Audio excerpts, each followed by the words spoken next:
I'm Cluna Spitfire, and I'm a variety streamer on Twitch.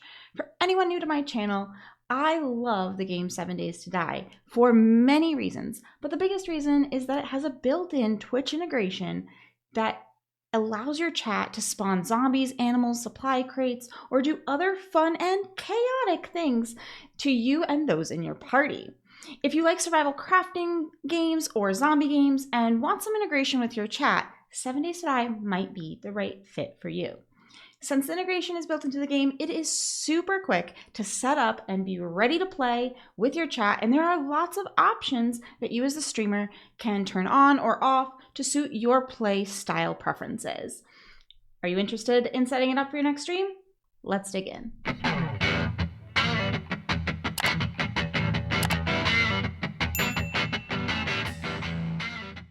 The very first thing you want to do when you're going to set up the game is you're going to hit the escape key when you're in the game.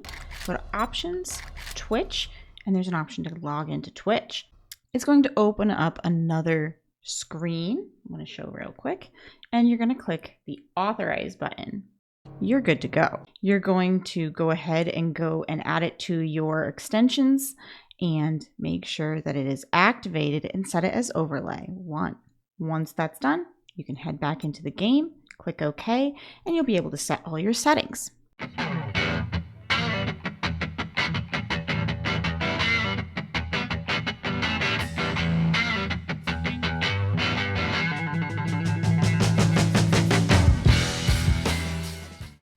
When A21 first came out, it was a panel. It is now an overlay. There are a lot of new features that have been added as an overlay that are a little bit better than the panel. My favorite part about the overlay right now is that it allows you to not only search for the actions that you want to use, but it also allows you to press favorites, so those ones always appear at the top as you're scrolling through your options.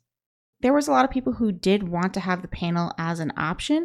In the future, an option for either the overlay or panel is expected for A22, possibly A23 release, but as of right now, the overlay is required for integration use. After you have that set up, you're going to go into your Twitch initial settings, which has a bunch of tabs at the top here. As for integration type, you can have it be the extension only, which would be just the overlay that people need to use, or you can have it also include chat, where people can type the commands in chat. I typically keep it on both just because some people prefer it that way, but do keep in mind that the bit actions will not be available for people to just use and type in chat. They must use the overlay in order to use the ones that cost bits. Action presets, vote presets, event presets. These are all basically standard, casual, or hardcore. You can, of course, have none and have them turned off. So these are just basically a difficulty setting, kind of. Casual is more for people who are doing things like a building stream or something like that, where they want chat to support them and give them more nice things than mean things particularly. Standard is classic, and hardcore is when you really want chat to come at you hard. And you can have these different settings for votes and events, as well as just your normal actions. If you don't want votes at all, you can turn them off and have none. Events will be talked about in a moment.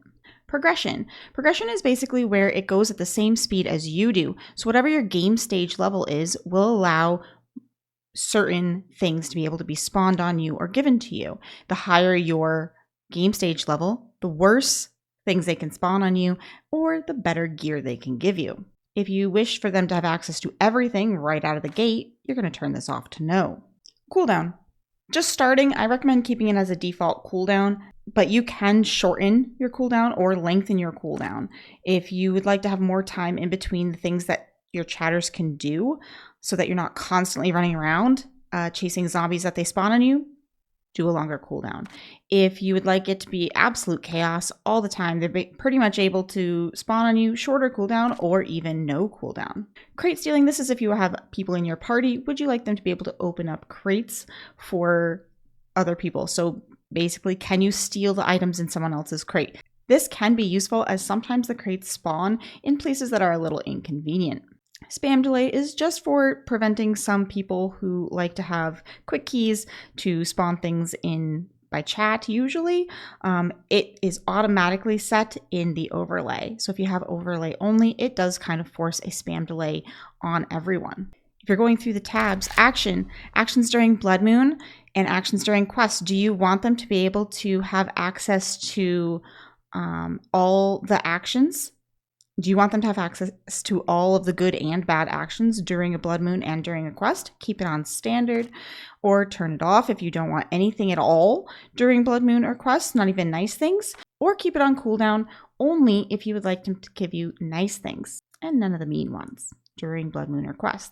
Bit prices. Bit prices are at a set amount. However, they have very easy ability to give discounted days. And you would like to make a big discount, you can go down 25%, go down 50%, or go down 75% and make the bit prices a lot cheaper. That being said, later on I'll show you how to turn on and off individual items as well as change the prices for individual items. You can reset prices just by clicking this button.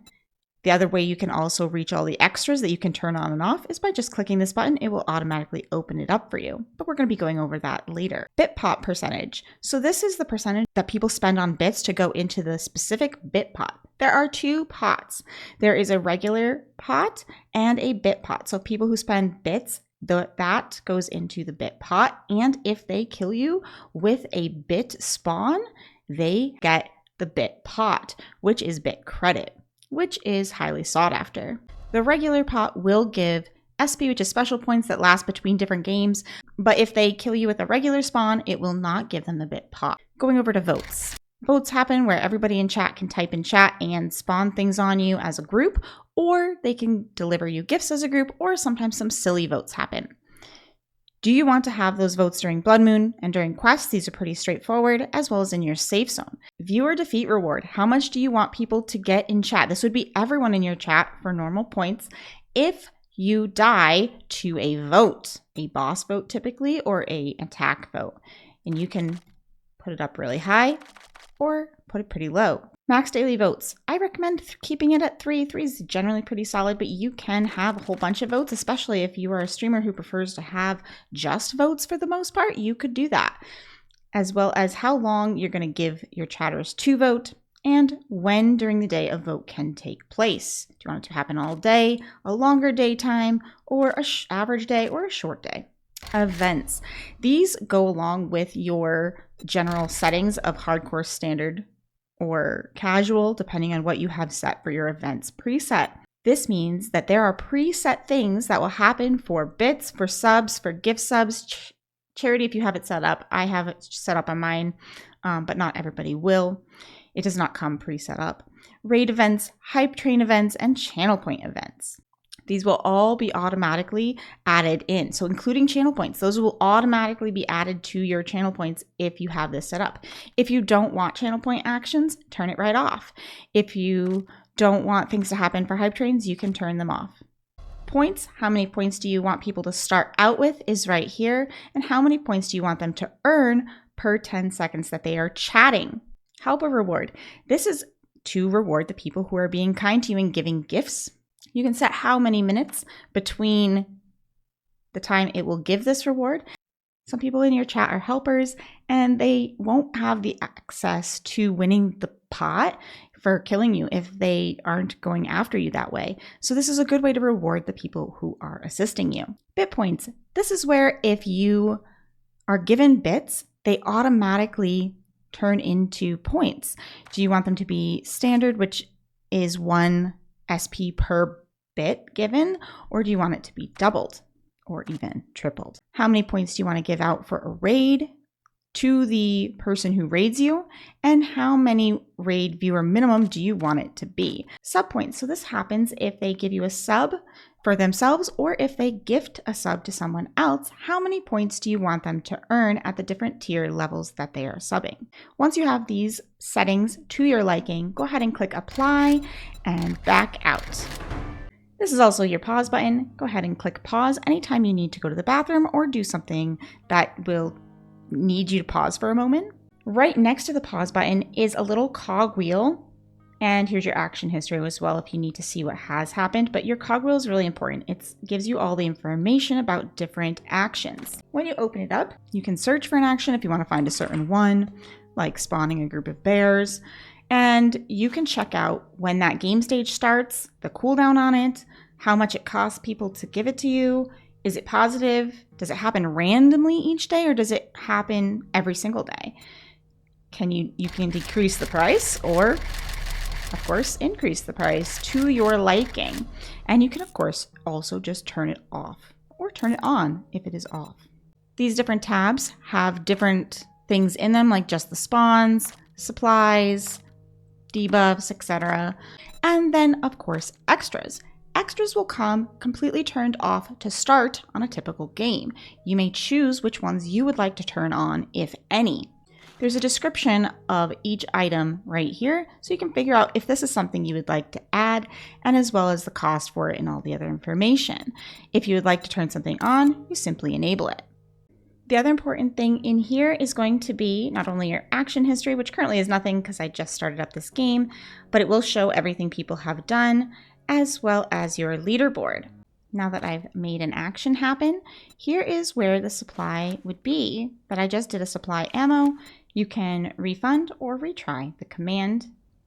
In the leaderboard, you can see who is your top evildoer, your top good person, the person who has the most kills in here. And Whiskey's apparently top. Shout out to Whiskey right there. Your best helper is going to appear here. This is the one we talked about before, giving your people who help you out. Every 30 minutes, this will recycle and go back to blank until other people do nice things. Bits is covered for your protection as a streamer because it is financial information. You can, of course, click to reveal it if you wish to do so. Bit credits do not count towards total bits used. Even if you are playing in a solo world and you're not playing with other people, it is a good idea to put down a land claim block. It is what creates a safe zone for you. The safe zone keeps people from being able to spawn on you when you're in that area. Safe zones also occur at traders. I will go ahead and list in the description below some common commands for the streamer, mods, and chatters that you might want to know and keep in the back of your mind, as well as give them to your mods for information, and a link to the official 7 Days to Die Twitch integration guide. I hope you guys enjoyed this video and found it helpful in setting up the Twitch integration for your stream. Like and subscribe for more videos like this one, and consider checking out my other videos about the Twitch integration for 7 Days to Die. See you in the next one.